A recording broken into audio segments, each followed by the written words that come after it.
बिस्मिल्लाहिर्रहमानिर्रहीम। उम्मीद करता हूँ कि आप लोग सब खैरियत से होंगे। तो हम जो है वो इस चैप्टर के लास्ट टॉपिक से पढ़ रहे हैं। तो रीडिंग वाला ये टॉपिक है, तो एफ्लुएंट्स के बारे में जो वाटर पोल्यूशन का बायस बनते हैं, तो उसमें आज हमारे पास है आप लोगों के एग्रीकल्चर एफ्लुएंट्स, वो हमने पढ़ना है। Water pollution due to the agriculture based because of use of fertiliser, pesticide और फर्टिलाइजर के यूज करने की वजह से आपके जो वाटर पोल्यूशन है वो एग्रीकल्चर वेस्ट की वजह से भी हो सकती है। Fertiliser are used to make up the deficiency of nitrogen, phosphorus, etc. हम फर्टिलाइजर जमीनों में इसलिए इस्तेमाल करते हैं ताकि जमीन के अंदर जो नाइट्रोजन और फास्फोरस की कमी उसको पूरा किया जा सके।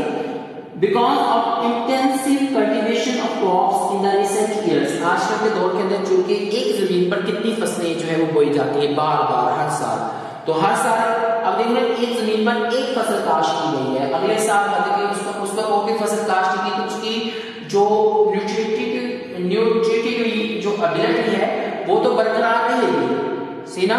लेकिन अगर एक जमीन पर आप जो है वो बार बार मुख्तलिफ तरह की फसलें काश्त करें तो जमीन के अंदर जो न्यूट्रिएंट्स होते हैं वो कम होना शुरू हो जाते हैं। तो उन न्यूट्रिएंट्स को पूरा करने के लिए बार बार जो है उस जमीन के ऊपर जो है फर्टिलाइजर का यूज किया जाता है।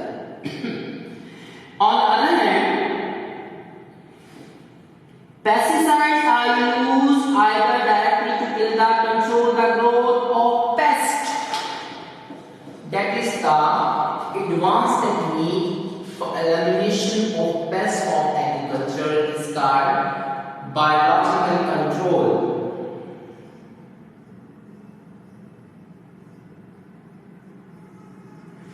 और जो आप फर्टिलाइजर से कंट्रोल करते हो पेस्ट वगैरह को, वो केमिकल कंट्रोल से वगैरह करते हो, तो ये हार्मफुल प्रोसेस है। क्योंकि जब हमारे पास ये पत्तों के ऊपर पड़ेगा तो तब पर क्या रहेगा, तो अगर आप सब्जियां या फल फ्रूट ऐसे जो है बगैर खाद के सारे केमिकल अपने अंदर चलेंगे, या फिर बारिश पड़ती है या जब पानी लगाया जाता है तो सारा पत्तों से बहकर पानी जो है वो आप लोगों की नहरों के अंदर दरियाओं के अंदर चला जाता है, जमीन के अंदर वो सेफ टाप हो जाता है। ग्राउंड वाटर में तो आपका जमीनी पानी जहरीला हो जाता है, ये खतरनाक है। लेकिन ये जो बायोलॉजिकल प्रोसेस है, कि मैंने बायोलॉजी के समझाऊंगा तो जेनेटिक के चैप्टर वहां पढ़ाया है, उसमें इसकी बात काफी ज्यादा है, तो वहां थोड़ा सा कहूंगा बात है, इसमें थोड़ी सी अंतर होगा, उसमें डिटेल से कहूंगा। तो बायोलॉजिकल जो कंट्रोल होता है, इसमें हम जो है वो पेस्ट को मारने वाले ऑर्गेनिज्म यूज होते हैं, सही ना। पेस्ट एलिमिनेटिंग ऑर्गेनिजम्स यूज होते हैं, ठीक है। तो ये ऑर्गेनिज्म जो है ये छोड़ दिए जाते हैं फसलों के अंदर, तो जो शिकार करता है उसको हम प्रीडेटर बोलते हैं, और जिसका शिकार होता है वो प्रे कहलाता है। तो हम जो है जो बायोलॉजिकल कंट्रोल होता है, इसके अंदर प्रीडेटर जो होते हैं वो फसलों में छोड़ दिए जाते हैं। वो प्रीडेटर फसलों को नुकसान देते, पत्तों को किसी किस्म का नुकसान देते हैं, सिर्फ वहां पर जो उनका प्रे दूसरे पेस्ट वगैरह होते हैं उनको खाते हैं, जिसकी वजह से आपकी फसलों के अंदर से वो पेस्ट वगैरह क्या हो जाती हैं, एलिमिनेट हो जाते हैं। और इसमें ना तो तुम्हारी फसलें जो है वो नुकसान खाती हैं और ना ही तुम्हारी फसलें जो है वो जहरीली होती हैं, जिसका केमिकल कंट्रोल के अंदर होता है। On the other hand, pests are used either directly to kill or control the growth of pest. Pesticide अगर से तुम्हारे जो है वो पेस्ट, अच्छा ये अलग से मैंने बता दिया इसके लिए।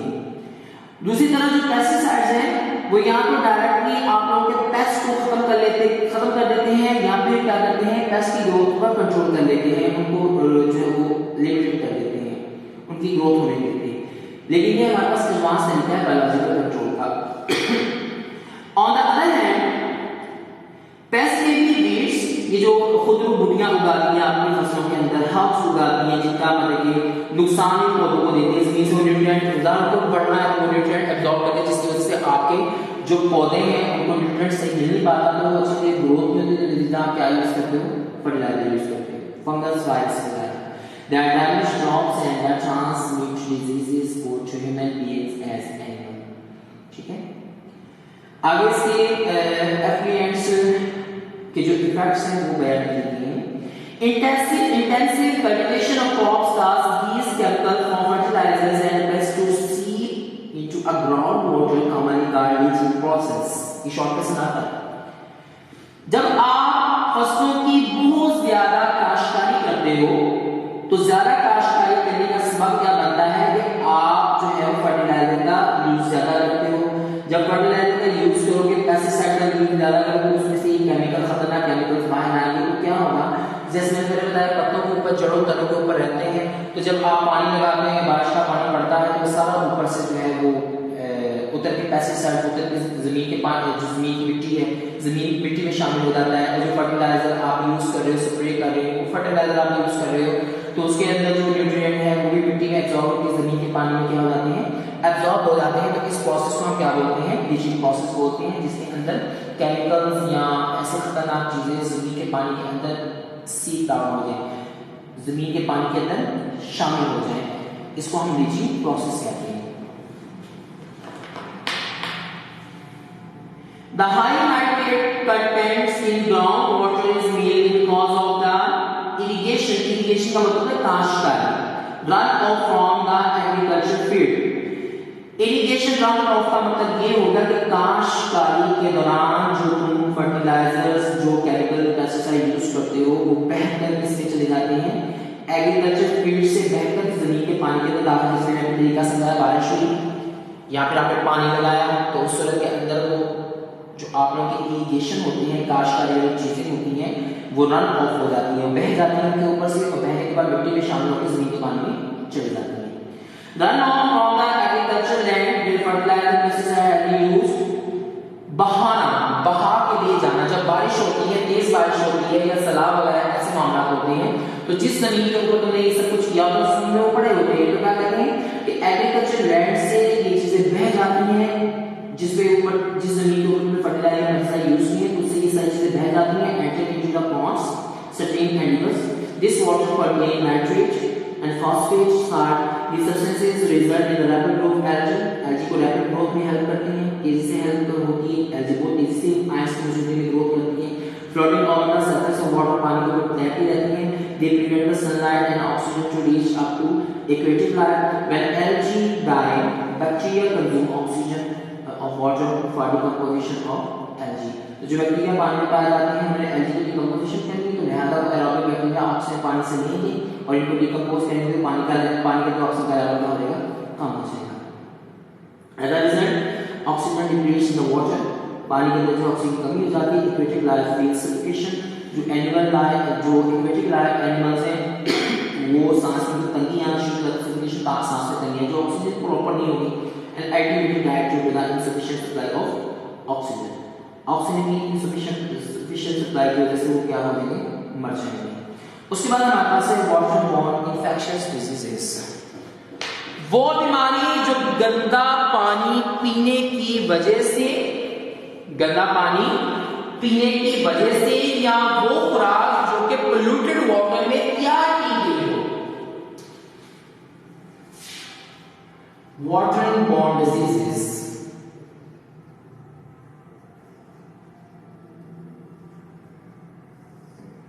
diseases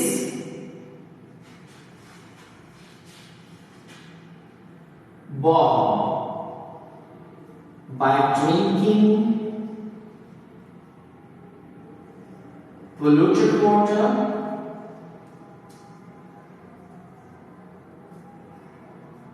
or eating food prepared in polluted water।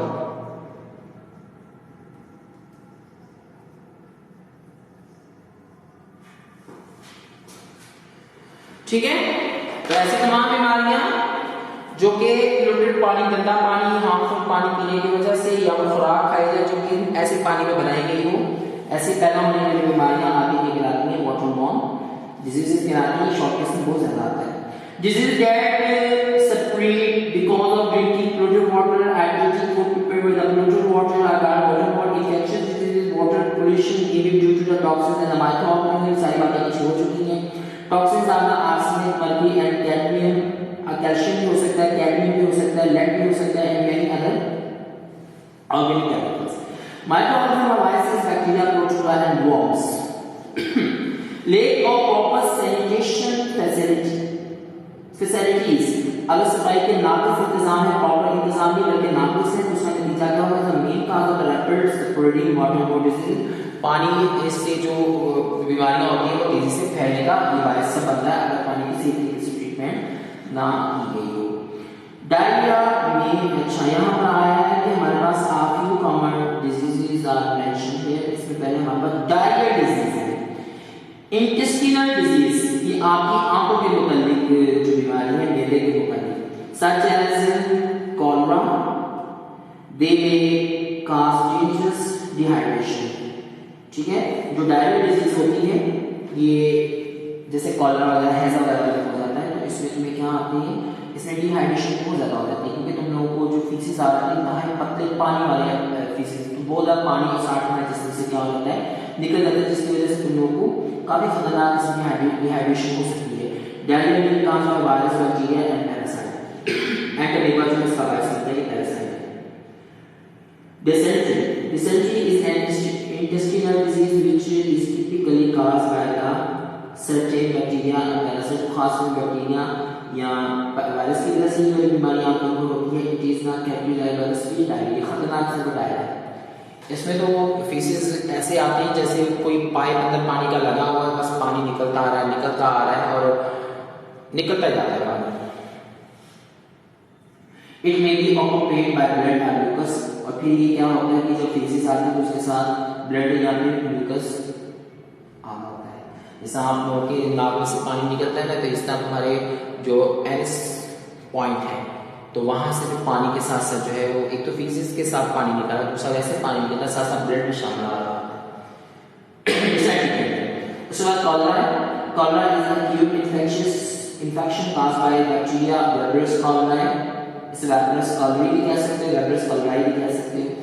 Cholera जो है ये खतरनाक किस्म की एक्यूट, ठीक है ना, 90 तक जो रहने वाली है, तो ये एक्यूट इन्फेक्शन है जो कि एक कॉमन मा बैक्टीरिया, वेब्रिस जो बैक्टीरिया कॉमन मा होते हैं, तो उसका पूरे बैक्टीरिया का नाम जो कॉलरा पैदा करता है, कॉलरा, उसका वेब्रिस कॉलराई नेम दिया गया है इसको। Which may be found in water contaminated by human feces, ये उस पानी में भी पाया जाता है जिसमें ह्यूमन feces मिल जाए, तो ऐसा पानी इस तरह मिल जाता है, मतलब वाटर सप्लाई जो पानी आ रहा है, तो अगर ऐसा पानी जिसमें ह्यूमन feces मिले हुए हैं तो वो कॉलरा को प्रॉब्लम में क्रिएट कर सकता है। कॉलरा का speed diarrhoea and can be फाटल, इसलिए इसका डायरिया पैदा कर सकता है और नतीजा मौत भी हो सकता है तुम्हारे अंदर। उसके बाद हमारे पास है ट्राइकोस्पाइराइड, वाटरबोर्न माइक्रोबैक्टीरियल प्रोटोजोआ कहते हैं, का गैस्ट्रोइंटेस्टिनल इलनेस, ये तुम्हारा पूरा डाइजेस्टिव ट्रैक्ट, खुराक की नाली से लेके इनस तक पूरा तुम्हारी कौन सी तरह की बनती है, गैस्ट्रोइंटेस्टिनल लाइंस इलनेस की बनती है।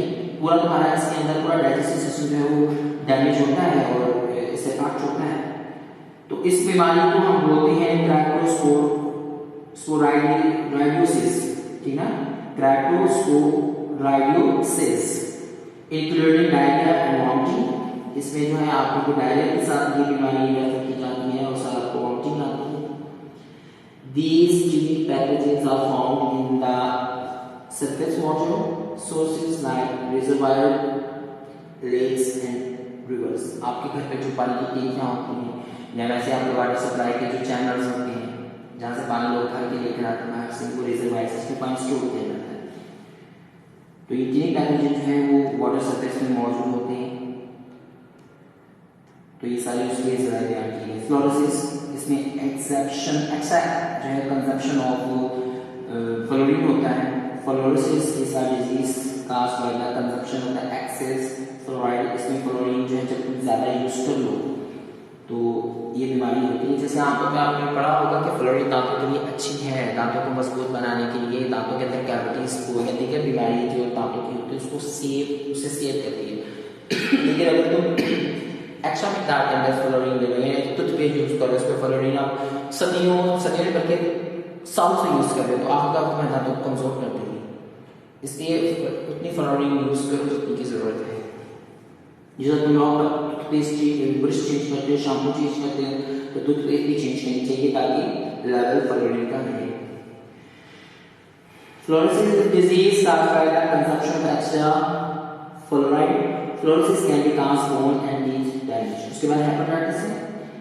बेटा हेपेटाइटिस और जॉन्डिस ये दो बीमारियां आपने लिखी हुई है, तो इन दोनों में फर्क है। हेपेटाइटिस जो है वायरस की वजह से होता है, ये बात ध्यान में रखना, हमारे माशरे के अंदर ये बातों को मिक्स कर दिया जाता है। हेपेटाइटिस और जॉन्डिस को बोलते हैं यरकान, हेपेटाइटिस को भी यरकान बोलते हैं, लेकिन एक यरकान वायरस की वजह से होता है और एक यरकान जो है वो आप लोगों के जब बाइल ग्लैंड अपने जो हार्मोन डाइजेस्टिव हार्मोन्स निकालता है, जब उसकी एक्सेस मिकदार निकालना शुरू हो जाए तो तुम्हारा तब भी जिगर जो है मुतासर होता है। तो उस सूरत में अगर एक्स्ट्रा बाइल ग्लैंड अपने फ्लूइड्स निकालना शुरू हो जाए, हार्मोन्स निकालना शुरू हो जाए, तो उस सूरत में जब आपका लीवर डैमेज होगा वो जॉन्डिस के मानों में आएगा, अगर वायरस की वजह से होगा तो हेपेटाइटिस के मानों में आएगा। ये डिफरेंस अपने ज़हन में रखना, दोनों सेम चीजें ही।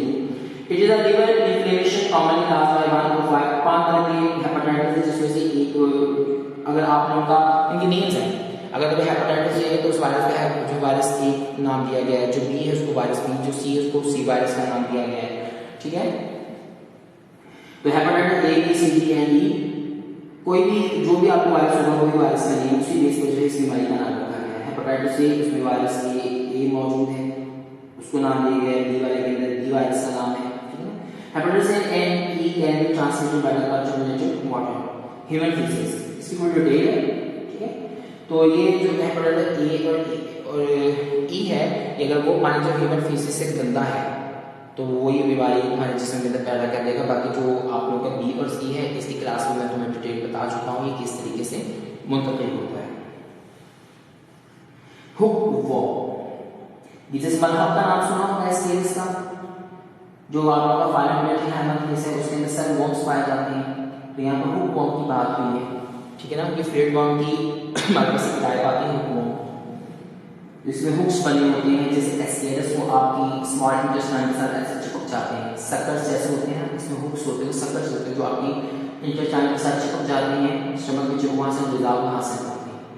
हुकवॉर्म is a parasitic worm that infects the small intestine, smear cast and result in the anemia। जाहिर है जब खुराक आपकी जो डाइजेस्ट हो तुम्हारे खून में तो पेट नहीं गई, तुम्हें खुराक नहीं मिली, नतीजा क्या होगा, तुम्हारे अंदर एनीमिया हो जाएगा, deficiency of red blood cells, क्योंकि खुराक को बहुत सारा लेता जा रहा है वॉर्म्स, लेकिन तुम्हें नतीजा क्या होगा, तुम्हें एनीमिया का प्रॉब्लम हो जाएगा, acidotic growth in the children, बच्चों के अंदर जो है इसकी ग्रोथ जो है वो रुक जाती है। हुकवॉर्म लार्वा जमा है larva enters the body through the sphincter।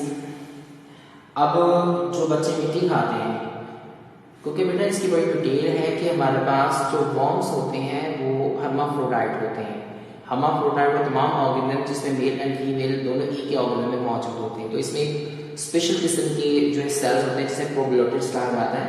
तो ये वॉर्म्स जो है वो जमीन के अंदर ये टूटते गिरते रहते हैं, तो मिट्टी के अंदर जो है इनके वो प्रोबियोटिक मिले होते हैं।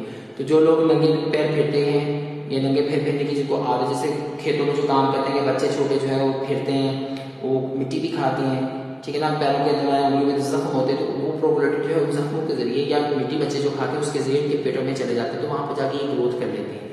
तो ये इसी यहाँ पे बात बयान की है, hookworm larva enters the body through the skin, often via the feet.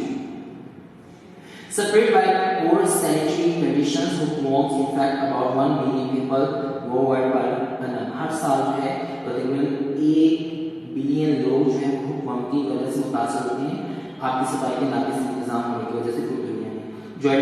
Jaundice is caused by the excess of bile pigment in the blood, blood के अंदर जो है वो एक्सेस पिगमेंट आयनियंस स्टमक के अंदर फेंकेंगे नहीं सारे, तो उस वक्त हमारा जॉन्डिस होता है।